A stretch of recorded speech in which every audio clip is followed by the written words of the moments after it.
नमस्कार मंडळी, माझ्या मिनी ब्लॉगमध्ये तुमचं स्वागत आहे। आज आहे मंगळवार। आज योगिनी इच्छाना डान्स क्लासमध्ये गरबा आहे आणि तिला सांगितलेलं की तुम्ही गरब्याचे कपडे घालून या, म्हणजे घागरा घालून या। तर घागरा तर तिच्याकडे नव्हता म्हणून तिचे पप्पा तिच्यासाठी घागरा घेऊन आले। हे पण 1400 रुपयाचा। अरे बापरे। तर ठीक आहे, आता आणलं म्हटलं तर जाणं गरजेचं आहे घालून। तर इथे नेत्रा आरती करते देवीची। इथे देवीची आरती झाल्यानंतर मी ना मोबाईलवर देवीचं मंत्र लावते आणि ते मी ऐकते।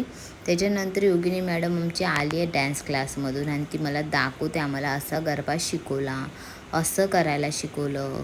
मी खूप थकली आणि अशी मला गोल फिरून बिरून दाखवते। आता ही घागरा काढणार आणि झोपून जाणार।